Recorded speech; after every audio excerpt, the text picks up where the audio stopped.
Relationnellement Vôtre, un podcast pour votre épanouissement relationnel qui tient compte de vos dimensions physiques, psychologiques et spirituelles. Hello, on se retrouve pour le 18e épisode de Relationnellement Vôtre.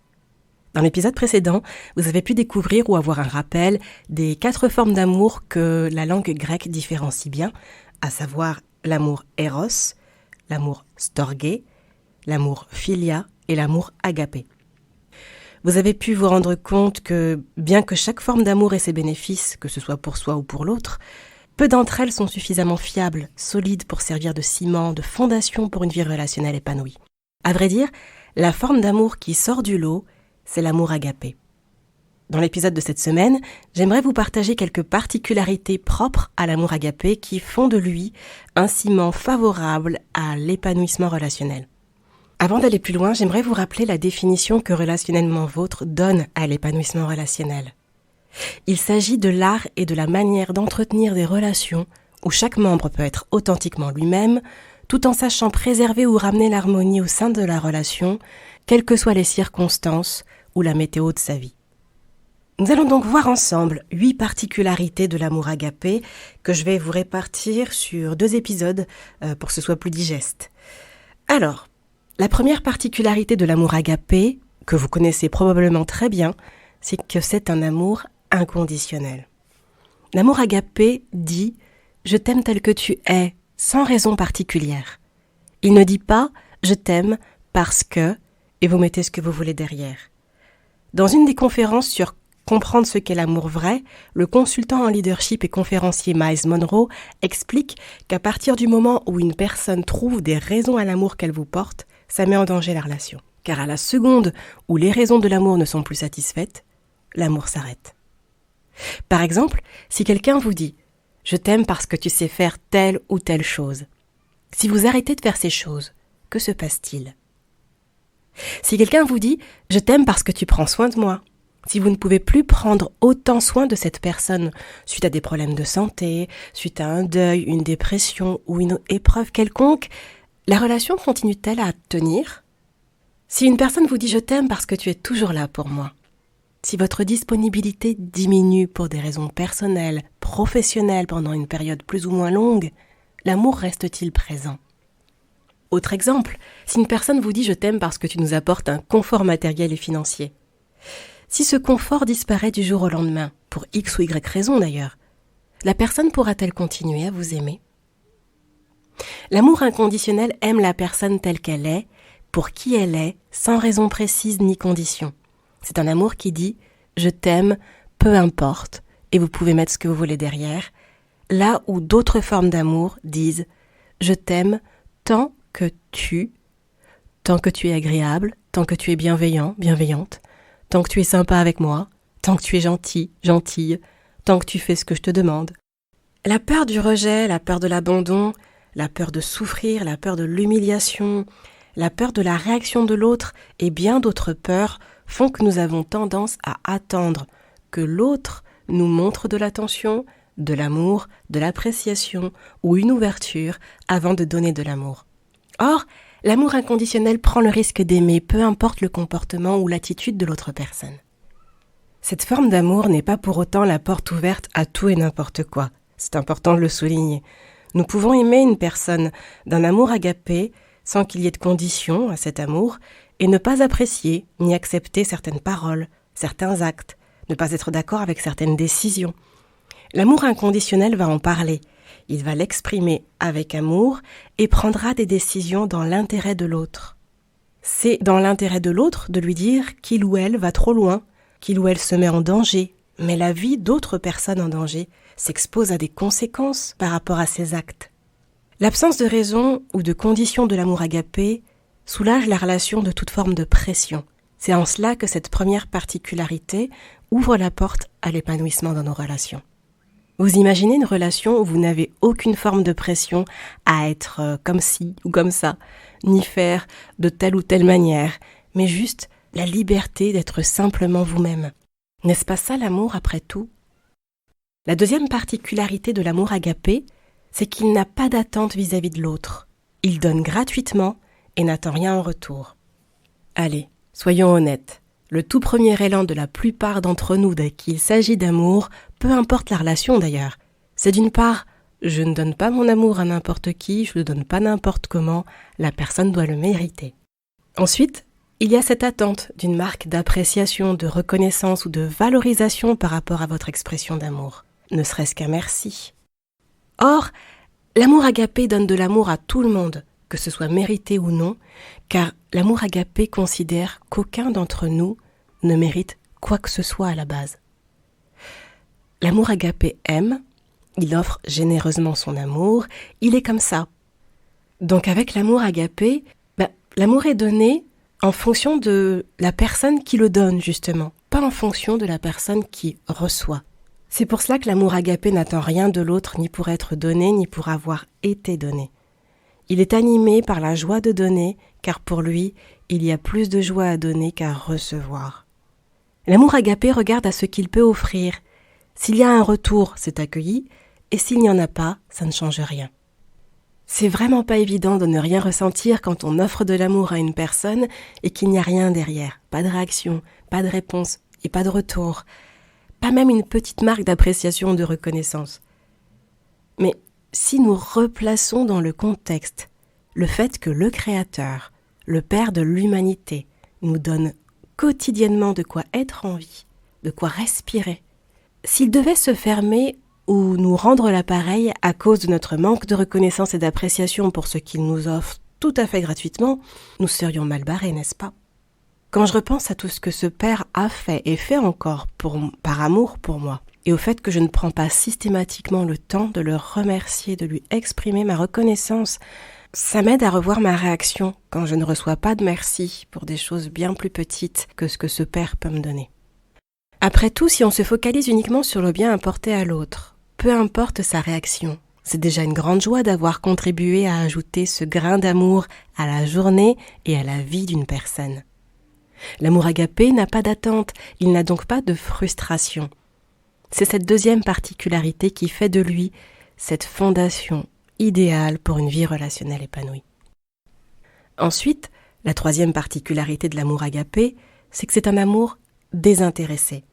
Il y a une recherche de connaître l'autre, de comprendre l'autre, de répondre aux besoins de l'autre, et je dis bien de répondre aux besoins de l'autre, pas à ses envies ni à ses caprices, mais ça c'est une autre histoire. En tout cas, l'amour agapé est véritablement tourné vers l'autre sans se soucier de ce qu'il peut recevoir, ni des bénéfices que ça peut lui apporter. Cette forme d'amour fera passer le bien-être et les intérêts de l'autre en priorité, car l'amour agapé ne cherche pas à servir ses intérêts personnels. Il dit « je fais de toi ma priorité ». C'est donc une forme d'amour qui met en avant la communication en posant des questions pour s'intéresser à l'autre avec une écoute bienveillante des réponses, sans interrompre ni juger. C'est un amour prêt à donner de lui, que ce soit de son énergie, de son temps, de son savoir, de ses compétences, donner de son aide, qu'elle soit physique, affective, matérielle ou financière. Tout ça sans se soucier de ce qu'il va perdre, ni de ce qu'il aurait pu faire à la place, mais en se préoccupant uniquement de ce que ça va apporter à la vie de la personne en question. Quand une personne a l'amour agapé en elle et le communique volontiers, elle ne se soucie pas de ses propres intérêts car elle sait que quelqu'un au-dessus d'elle se soucie d'elle, de ses intérêts et fera toujours en sorte qu'elle ne manque de rien. Manifester l'amour agapé, c'est savoir que celui qui est amour comblera tous nos besoins selon sa richesse, car c'est une des promesses qu'il a faites dans les Écritures qu'il a inspirées. C'est pour cela que l'amour agapé peut se tourner vers l'autre sans se soucier de ses propres intérêts. Je tiens à souligner que faire de l'autre sa priorité ne se fait pas au détriment de notre intégrité, ni de notre santé, qu'elle soit physique, psychologique ou spirituelle. L'amour agapé est certes désintéressé, mais pas insensé. Il fait preuve d'intelligence du cœur et utilise la sagesse, toutes deux nécessaires pour maintenir une démarche équilibrée. L'amour agapé est un amour confiant, un amour qui chasse l'inquiétude sur soi et rend disponible pour l'autre. C'est cette troisième particularité qui le rend favorable à l'épanouissement relationnel. Voyons ensuite une quatrième particularité de l'amour agapé. Il s'agit d'un amour sans limite. L'amour agapé s'appuie sur ses convictions, il s'appuie sur ce en quoi il croit et ce qu'il sait.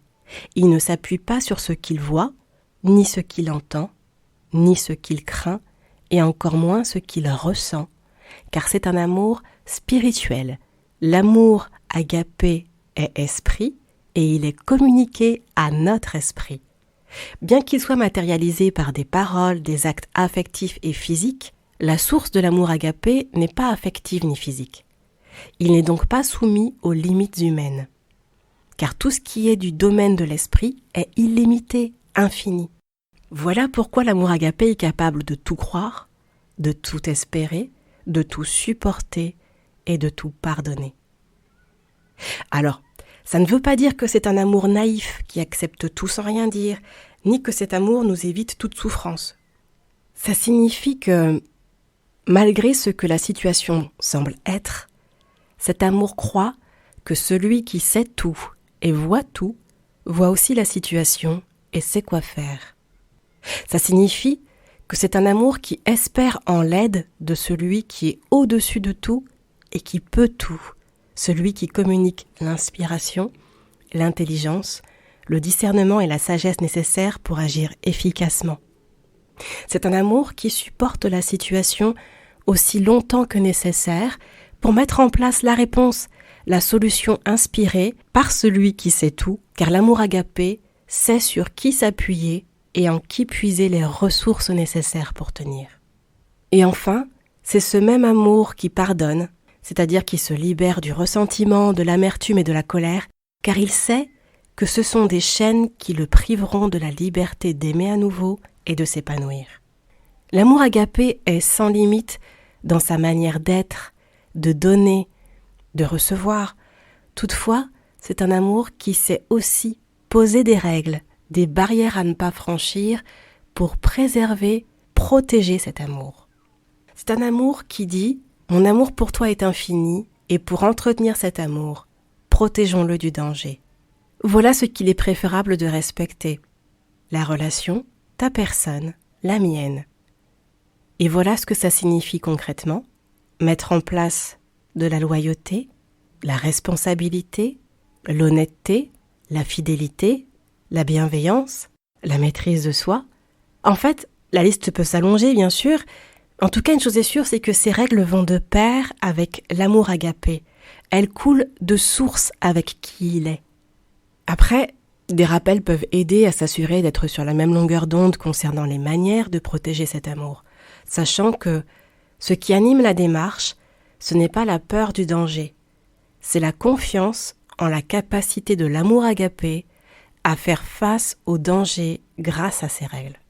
Par exemple, si vous vous fixez la règle de la fidélité, ce n'est pas en ayant peur d'être trompé que vous la fixez, mais dans la confiance que le respect des règles établies rend l'amour agapé capable de prendre les décisions nécessaires et d'agir afin d'éviter tout rapprochement physique ou tout rapprochement à la fois affectif, physique et spirituel avec une autre personne que l'être aimé. Quand chacun s'engage en ce sens, l'équilibre est maintenu et la relation peut respirer la santé. C'est donc cette quatrième particularité qui fait aussi de l'amour agapé la forme d'amour favorable à une vie relationnelle épanouie. Alors, vous imaginez-vous recevoir cet amour dans un premier temps ? Ensuite, croyez-vous pouvoir le démontrer aux personnes qui vous entourent et celles que vous rencontrez ?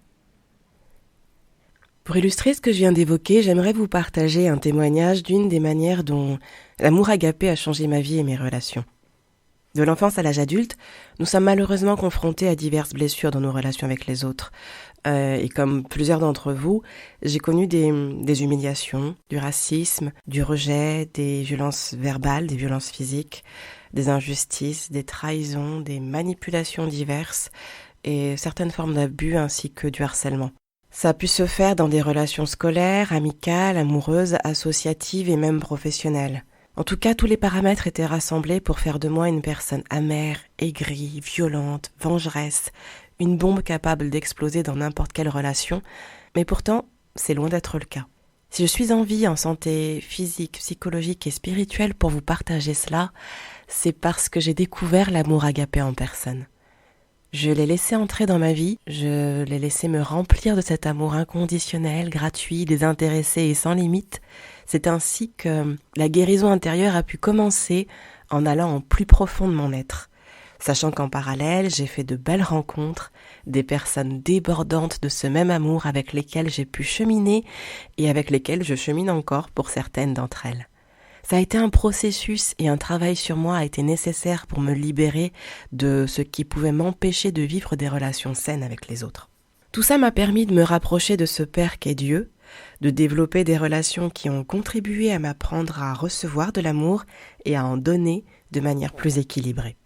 De nombreuses situations se sont présentées et se présentent encore, où j'ai le choix de réagir par l'agressivité, la surenchère, l'envie de faire justice moi-même ou d'ignorer certaines personnes qui, soit dit en passant, l'ignorance est une forme de violence mine de rien. N'étant pas parfaite, il m'arrive de m'énerver, mais au final, la seule personne qui est mal après coup, c'est moi. Plus je prends de l'âge, plus je réalise combien maintenir la paix en soi est précieux. Du coup, j'apprends à ne pas réagir avec impulsivité, ni avec mes émotions du moment. J'essaie de prendre le temps de laisser retomber tout ça avant d'en parler, quand c'est possible, ou sinon j'apprends à lâcher prise en remettant le dossier entre les mains de celui qui gère bien mieux que moi, à savoir Dieu. Les blessures relationnelles vécues auraient pu m'amener à me fermer, mais avoir choisi de continuer à aimer m'a permis de rester hors de la prison de l'amertume et du ressentiment. J'accepte et j'accueille le fait que des personnes entrent et sortent de ma vie. Je suis en chemin pour apprendre à communiquer de l'amour à toute personne qui croise ce chemin en m'appuyant sur celui qui est amour.